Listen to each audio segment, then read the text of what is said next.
BJP नेता के घर पर ब्लास्ट हुआ। ब्लास्ट का सीसीटीवी फुटेज भी अब सामने आया। मनोरंजन कालिया के घर पर हमला हुआ था। बीजेपी नेता के घर पर यह हमला हुआ था। ब्लास्ट को लेकर पुलिस जांच में लगातार जुटी हुई है। तस्वीरें भी सामने आई हैं, सीसीटीवी फुटेज आपके सामने है। पंजाब राज्य में बीजेपी के वरिष्ठ नेता मनोरंजन कालिया के घर पर बम फेंक कर हमला किया गया। ये घटना सुबह 1 बजे के करीब बताई गई, जब घर में सभी सो रहे थे। हालांकि इस घटना में कालिया को किसी भी प्रकार की चोट नहीं आई। पुलिस ने मामले की शिकायत दर्ज कर ली है, जांच की जा रही है। रात के वक्त की तस्वीरें हैं, रात के वक्त का ये पूरा सीसीटीवी फुटेज जो है वो सामने आया है। किस तरीके से यहाँ पर बम फेंक कर हमला किया गया है। उस वक्त घर में सभी लोग सो रहे थे और तब ये हमला किया गया है। पुलिस ने मामले में शिकायत दर्ज कर जांच शुरू कर दी गई है, लेकिन ये हमला किसके द्वारा किया गया है इसका अभी तक कुछ पता नहीं चल पाया है। तफ्तीश इसमें की जा रही है। इन्फॉर्मेशन मिली कि ਇੱਥੇ कोई विस्फोट ਜਿਹਾ ਹੋਇਆ ਹੈ, ਸੋ ਜਿਹਨੂੰ ਅਸੀਂ ਆ ਕੇ ਇੱਥੇ ਚੈੱਕ ਕੀਤਾ ਹੈ। ਸਾਰੀਆਂ ਟੀਮਾਂ ਨੇ ਉਸ ਵੇਲੇ ਚੈੱਕ ਕੀਤਾ। ਫੋਰੈਂਸਿਕ ਟੀਮਾਂ ਵੱਲੋਂ ਵੀ ਇੱਥੇ ਜਾਂਚ ਕੀਤੀ ਗਈ ਹੈ ਤੇ ਅਸੀਂ ਇਸ 'ਚ ਅੱਗੇ FIR ਰਜਿਸਟਰ ਕਰਕੇ ਜੋ ਅੱਗੇ ਬਣਦੀ ਕਾਰਵਾਈ ਹੈ ਉਸ ਤੇ ਤਫਤੀਸ਼ ਕਰਕੇ ਅਮਲ ਵਿੱਚ ਲਿਆਂਗੇ। ਅਜੇ CCTV ਟ੍ਰੇਲ ਐਗਜ਼ਾਮਿਨ ਕੀਤੀ ਜਾ ਰਹੀ ਹੈ ਤੇ ਅਸੀਂ ਹੁਣੇ FIR ਰਜਿਸਟਰ ਕਰ ਰਹੇ ਹਾਂ ਤੇ ਅੱਗੇ ਇਹਦੇ ਵਿੱਚ ਜੋ ਬਣਦੀ ਕਾਰਵਾਈ ਹੈ ਉਹ ਇਸ ਵਿੱਚ ਲੈ ਕੇ ਜਾ ਰਹੀ ਹੈ। ਫਿਲਹਾਲ ਅਸੀਂ ਏਰੀਆ ਜੋ ਹੈ जो जिथे आपां नूं इन्फॉर्मेशन आई, सो असीं आस-पास दा एरिया सिक्योर कीता है। अपने जिले दे जिहड़े होर साडे इंपॉर्टेंट पॉइंट्स हैं उन्हां दी सिक्योरिटी ते मेन जिहड़ा साडे बस स्टैंड रेलवे स्टेशन है आपां उन्हां दी सिक्योरिटी सिरे ठीक कीती है। और चलिए अब रुक करेंगे हरियाणा पंजाब इनपुट एडिटर विपिन परमार का। विपिन, वाकई में काफ़ी सवाल खड़े होते हैं इस ब्लास्ट के बाद, क्योंकि बीजेपी के एक दिग्गज के घर पर इस तरीके से रात के वक्त बम से हमला करना सवालों के घेरे में है।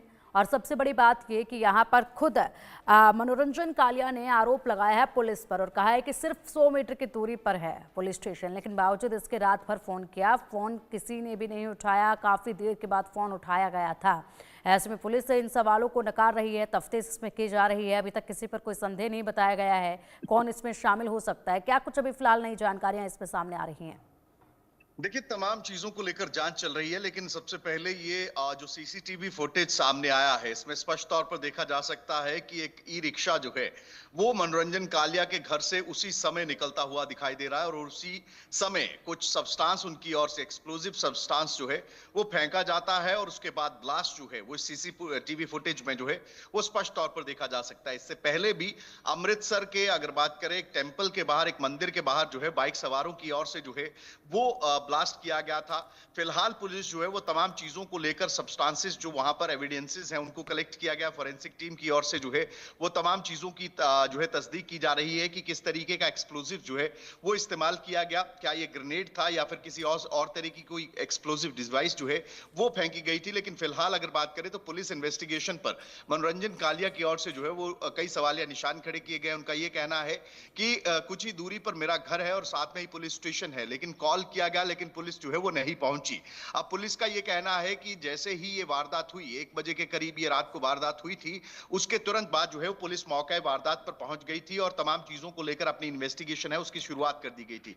लेकिन ये बड़ी चिंता का विषय है कि पंजाब में लगातार इस तरीके के ब्लास्ट इंसिडेंट्स जो हैं वो बढ़ते जा रहे हैं और इसी अगर बात करें साल में तो तकरीबन 3 से 4 इंसिडेंट्स जो हैं वो पंजाब में रिपोर्ट हो चुके हैं। इससे पहले NIA की ओर से एक रिपोर्ट जो है सबमिट की गई थी, अलर्ट जारी किया गया था कि पंजाब के पुलिस स्टेशन जो है वो ISI बैक खालिस्तानी टेररिस्ट के निशाने पर हैं, उन पर हमला हो सकता है। लेकिन अब मोडस ऑपरेंडी जो है वो कहीं ना कहीं चेंज होता दिखाई दे रहा है और लीडर्स के घरों को निशाना बनाया जा रहा है। तो ऐसे में देखना ये होगा कि अब पुलिस की तफ्तीश किस तरीके से आगे बढ़ती है और क्या कुछ नए तथ्य जो है वो इस पूरे ब्लास्ट मामले में जो है सामने निकल कर आते हैं। बिल्कुल बिल्कुल विपिन, और गंभीर सवाल तो उठते ही हैं। देखना ये होगा कि आखिरकार ये सिलसिला जो है इस तरह के ब्लास्ट का कब रुकता है, कब इस पर लगाम लगाई जाती है, कौन इनके पीछे मास्टरमाइंड होगा, उनके नाम का खुलासा कब होगा। जांच शुरू होती है, लेकिन जांच कब पूरी हुई, किस नतीजे पर पहुंची, ये किसी के सामने नहीं आ पाता है। फिलहाल बहुत शुक्रिया विपिन आपका इन तमाम जानकारियों के लिए। रुकेंगे यहाँ पर एक छोटे से ब्रेक के लिए। खबरों का सिलसिला लगातार जारी रहेगा, आप देखते रहिए इंडिया न्यूज़।